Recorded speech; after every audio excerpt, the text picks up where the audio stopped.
Allahumma sholli ala Sayyidina Muhammad wa ala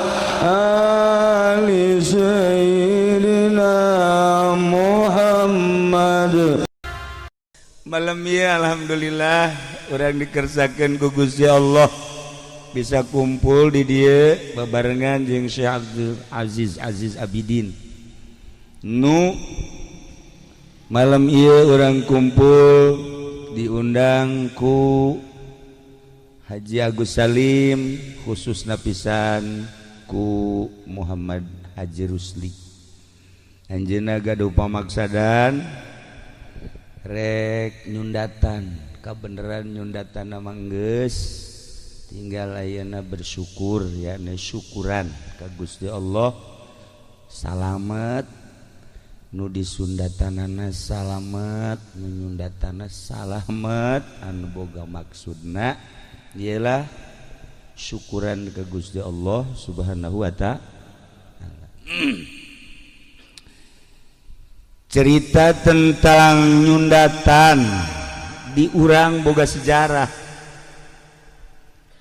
Di urang teh aya Sunan Prabu Kian Santang anu terletak ayeuna di Godog Gunung Suci Garut. Nu kabeneran simkuring badahaul kamari teh ieu rek ziarah ka Godog. Haji Agus Salim bisik-bisik kemudian Haji Rusli kabumi nyuhunkeun ngariung malam Jumat anu bertepatan simkuring rek ka Garut ziarah. Ya alhamdulillah nu tadi nama berangkat teh tadi teh isuk-isuk pending jadi ayeuna berangkat tadi gitu dong jam 2 atau setengah 3 terus acara ngariung kayak dilanjut isuk ke Garut ek ziarah di urang aya Prabu Kian Santang putra daripada Prabu Siliwangi putra daripada Prabu Kitu Satwu Kencana putra daripada Pajajaran. Jadi ti kerajaan Pajajaran. Dek nanya kamu Haji Pendi, ai kerajaan Pajajaran letaknya di daerah mana? Bandung. Tuh kan? Tambah pasar Pajajaran. Ya Allah. Numantak ulah disangkanya na diajak ku Haji Agus, Haji sarua pinter atuh teh. Diajak mah diajak bae. Jeung lain teu dibere nyaho. Isuk-isuk dibere nyaho lohor geus eueuh. Magrib dibere nyaho atuh jam 12 geus eueuh.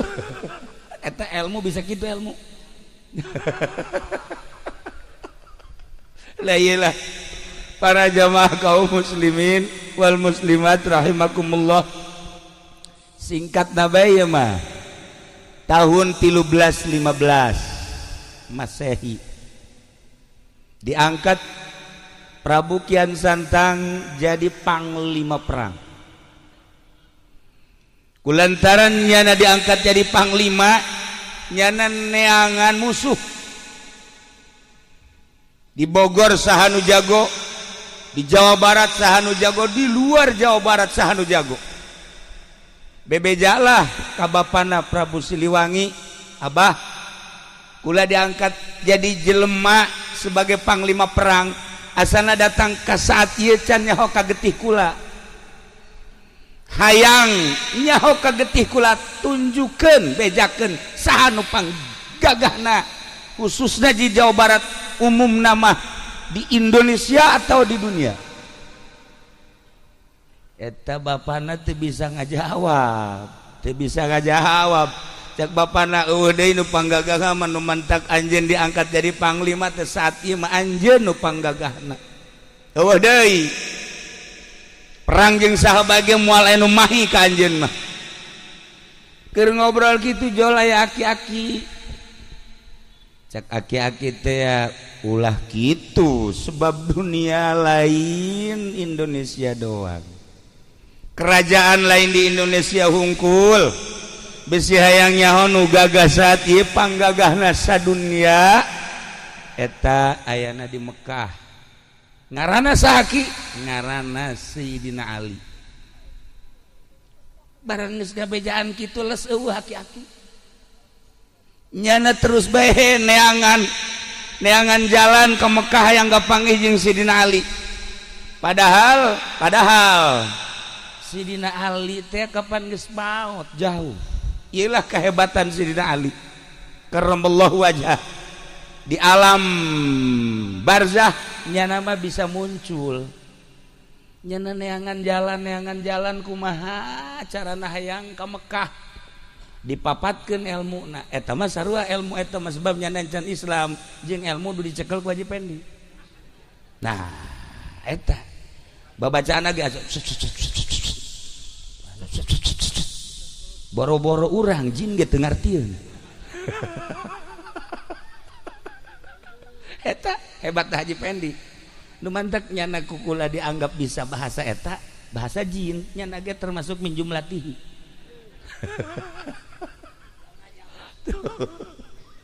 akhirnya dibaca babacaan eta langsung sehiber datanglah ka Jidah begitu datang ke Jidah luak-liuk tanyaeun eueuh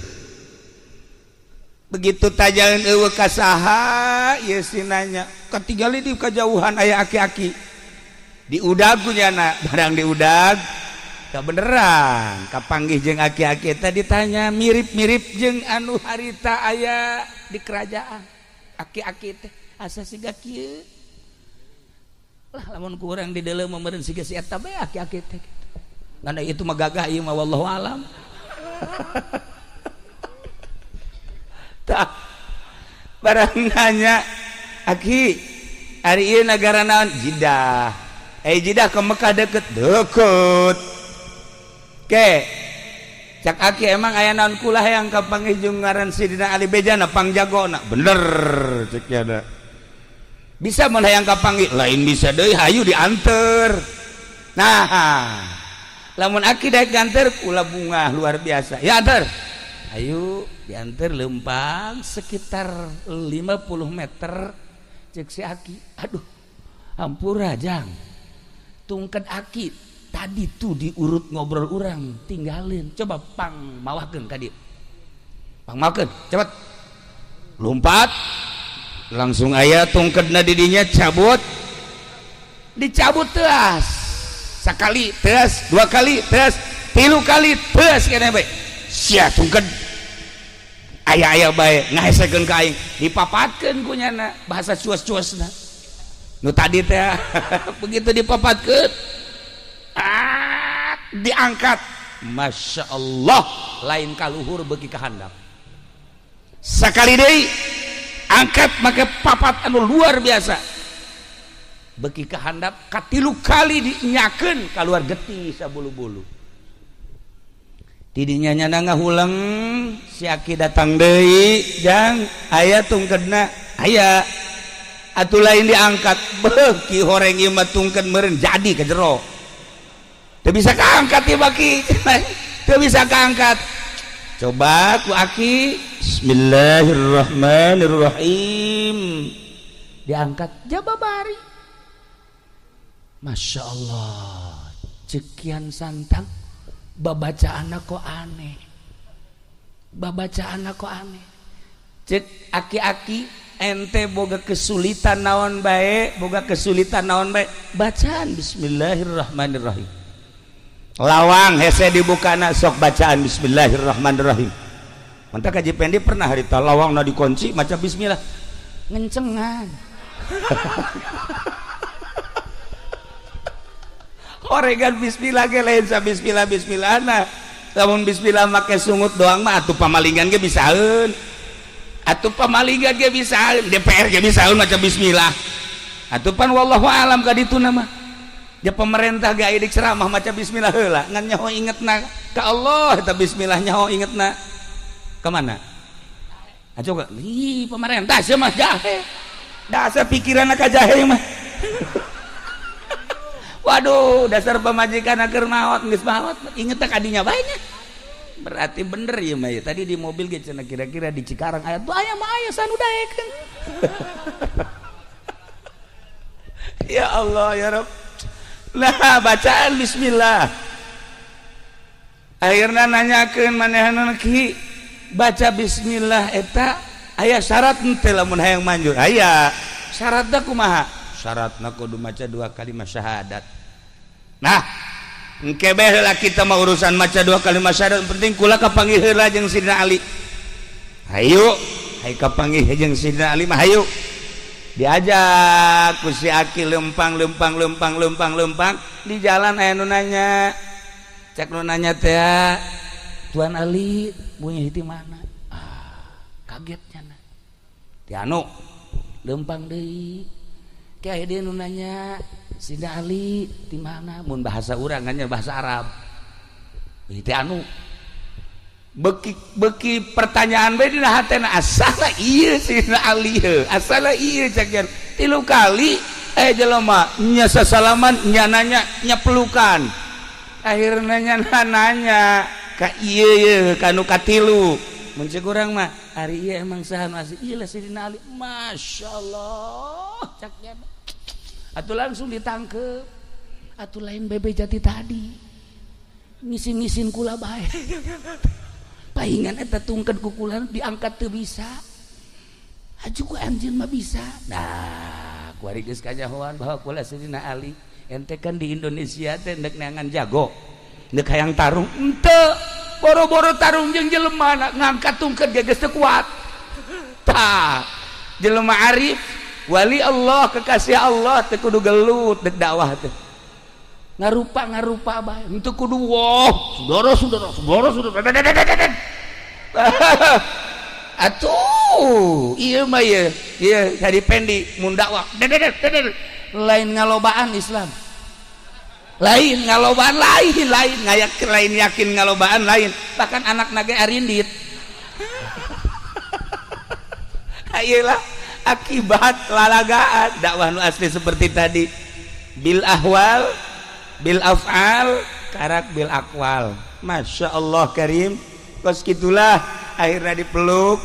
sangat jadi peluk kula menta jampe nu tadi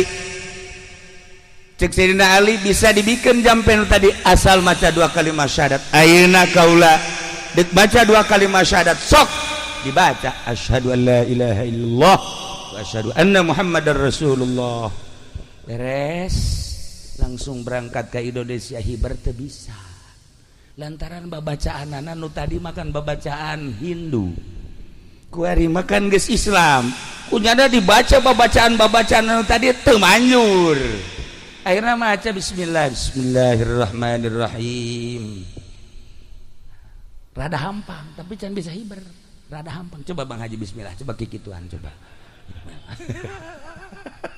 baca sekali baca 2 kali 3 kali dibere cara ku Sidina Ali hei anjeun teh ayeuna geus Islam deuk hiber ka Indonesia moal bisa make bahasa jeung wirid anu sok dipake ku anjeun bacalah bismillah jeung bacalah ieu wali bejakeun anu ieu nama bismillahna baca 9 kali ulah napas tambahan baca ieu perem sok berangkat dibaca sesuai jeung perintah Sidina Ali. Set datanglah ke Bogor. Tidinya menghadap ke bapakna bebeja bahwa kaula selama ieu teu aya nang tangan Sidina Ali nu gagah teh ternyata lain sembarangan horeng gagah teh gagah zahiran wa batinan kula geus asup Islam. Bendulah Prabu Siliwangi. Akhirna indit Prabu Siliwangi. Geus indit tetep bae anjeunna kan diangkat jadi panglima terus dakwah dakwahnya terus ngajakan Islam ngan harita aya jelema nu ngomong Prabu ari anu Islam biasana sok disundatan. Nah cek badan kula ge inget kula ge harita ku Sidina Ali disundatan cek yana maka wari ente nu paheula disundatan mangga disundatan ku nyana disundatanna kabeh henteu disesakeun jang pamajikanana jeung tunggul-tunggulna bea kabeh didinya lah langsung ngagoler bae lah atuh kabeh beak maka pas di daerah anu disundatan paeh teh eta teh lemburna ngaranna Islam Salam nah atawa Islam Nunggal nu kabelah dieuna dibahasakeun ku urang Garut mas Salam Nunggal tadi nama Islam Nunggal kulantaran rada hese dilempengkeun Salam Nunggal tidinya Sidina Ali ke Mekah deui hayang kapagih jeung Sidina Ali lantaran nu disundatan paeh bebeja nyana Tuan Ali hampura kula di ditu nyundatan ku kula mah teu paeh ai itu mah paeh kumaha cara nyundatanna dibeakeun kabeh atuh deuleuh deuleuh nu maneh beak henteu atuh ulah kabeh maka dibere cara nyundatan ku Sidina Ali netalah seperti pengkong-pengkong nu baraheula akhirnya langsung hibar ke Indonesia kujara di sundatan simpreng nah iyalah sejarah nyundatan di samping eta Prabu Siliwangi kaditu deui guguru nyundatan oge guguru keislaman untuk keyakinan supaya mantap deui nyana di ditu diganti ngaranna nu tatadina Prabu Kian Santang diganti ku Sidina Ali menjadi Sunan Rahmat baliklah ke Indonesia begitu balik ke Indonesia manehanana terus dakwah nyundatan terus manehanana bebeja ka bapana Prabu Siliwangi diajak Islam tetap tedaek sekali dua kali tilu kali ketika Sunan Rahmat keluar dakwah Prabu Siliwangi manehanana dengan bahasa manehanana meminta kakaruhuna supaya ieu kerajaan dirobah menjadi hutan maka seketika etalah ku embung-embungna asup Islam Raja Pajajaran dirubah sakicep menjadi hutan konon anu kuari terkenal hutan tersebut adalah nu aya di Bogor ngaranna naon kada Haji Pendi nu di Bogor teh nu sok kaditu kadar itu jelema leuweung teh leuweung naon lain yaya na tuh ceput naon wah ya nu di Bogor nu sok rame masyaallah teh si ukanya hojasnya naon aya jauh di bejaan etalah para jamaah kaum muslimin wal muslimat rahimakumullah akhirnya balik Sunan Rahmat ka kerajaan berubah menjadi hutan nyana mohon ka Gusti Allah supaya bapakna muncul barang muncul berubah menjadi maung nah iyalah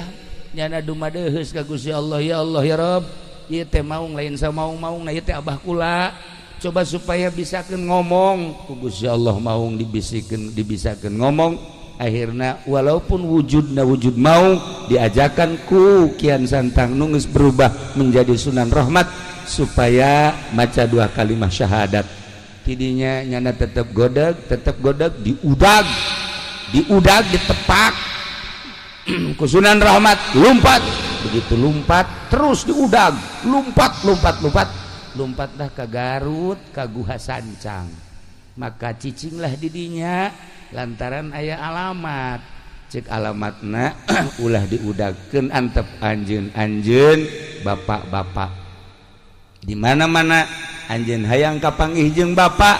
coba anjeun datang jeung keturunan anjeun datanglah ka Sancang maka kuari masih sangar keneh mun hayang kapanggih jeung mau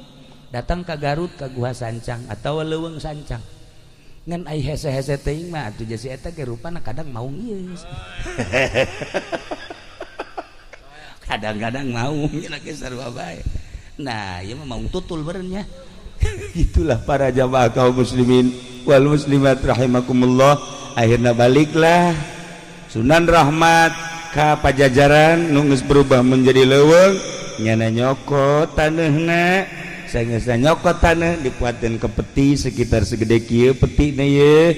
dibawa ku nyana hasil istikharah manehanana ieu peti nu geus aya taneuhan bakal jadi ciri di mana peti ieu godeg peti ieu godeg teh oyag-oyagan robah berarti kula cicing di dinya tafakur sampai maut dibawalah ke Gunung Tasikmalaya ditenden di dinya selama 1 minggu terobah tegodeg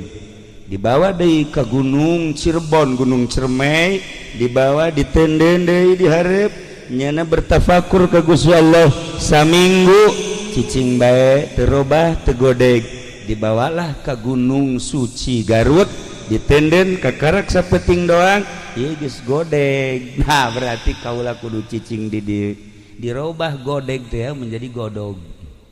gitulah para jamaah kaum muslimin wal muslimat rahimakumullah terus banehanana tafakur terus banehanana mujahadah di gunung eta lain berarti can jadi wali Allah untuk terus naikkeun makomnya naikkeun pangkatnya jeung embung balik deui ka Pajajaran kerajaan-kerajaan diserahkeun kabeh ka ahli waris anu sejenna manehanana mah hirup menyendiri tafakur eueuh nu nyaho mujahadah riyadhah terus di gunung suci datang ka maut nah gitulah para jamaah muslimin wal muslimat cerita asal usul tentang nyundatan berkeliaranlah akhirnya guru-guru anu bisa nyundatan asli dati Sunan Rahmat terus ke Karawang terus ke Cikarang terus ke Tangerang terus ke Serang terus ke mana-mana baheula mah di Sundatan sekaligus aya babacaan khusus di Sunan Rahmat ti dituna ti Sayyidina Ali karramallahu wajhah gitulah para jamaah kaum muslimin wal muslimat rahimakumullah maka mautlah anjeunna di luhur gunung suci godog mutatadina godeg kemudian asli nyana ngaran Prabu Kian Santang dirobah diganti ku Sayyidina Ali menjadi Sunan Rahmat Suci Godog berarti keturunan Pajajaran nah iyalah anu terus dakwah alhamdulillah Jawa Barat khususna umumna nyebrang terus ke Lampung terus ke Kalimantan ialah Sunan Rahmat Suci nunyana mengakhiri hirupna sorangan di luhur gunung mantak besi aya di Cikarang kuari anu haju hirup sorangan eta ge buat teuing ulah sok suuzon meureun nya eta ge termasuk aya tetesan gede hutang gitulah para jamaah kaum muslimin wal muslimat rahimakumullah lantaran baturku lagi kadang-kadang nu ieu nyorangan kadang-kadang ditanya gitu daek nembalan atuh horenganan henteu jauh urusanana seperti itu tadi para jamaah kaum muslimin wal muslimat rahimakumullah nah sesuai jeung naon gitu garana hajat ieu sesuai jeung maksud Haji Rusli nyundatan silsilah nyundatan seperti tadi insyaallah simkuring malam ieu istirahat kemudian isuk menuju Garut ziarah ka Raden Rahmat diangkat menjadi gitu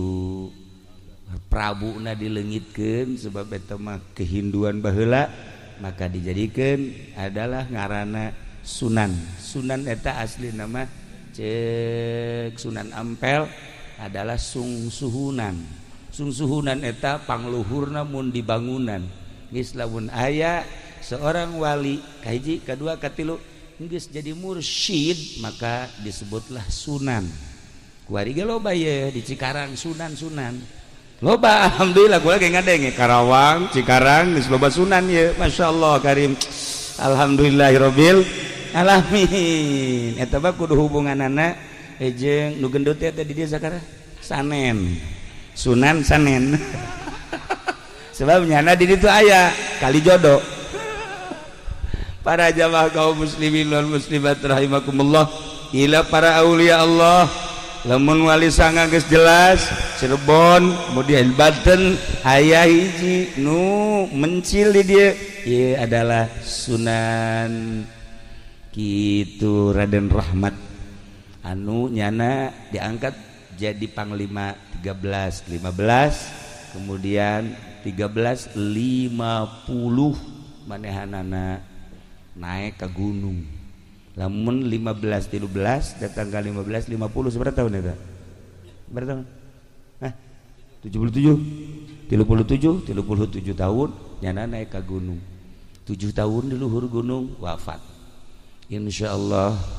sekilas di sejarah kewalian aya lamun dicaritakeun kitu guru-guruna kabeh terterang ngaran-ngaran keluargana terterang ngaran-ngaran nyana di pajajaran kamanehna kalima kemudian anak-anakna Prabu Siliwangi kabeh terterang dan lain-lain sebagainya aya selembaran-selembaran di kitab-kitab anu teu bisa dijual belikeun ieu mah nyaritakeun sejarah tentang asal usul Nyundata besi Bang Haji Pendi hayang di Sundatan kedua kali insyaallah di dieu besi aya rangda umurna kira-kira 35 tahun bikin ka Haji Mamin tapi lamun aya nu 80 ka manehna sakitulah ala kadar tisim kuring nah maka terakhir kitu hapunten dina samudaya kalepatan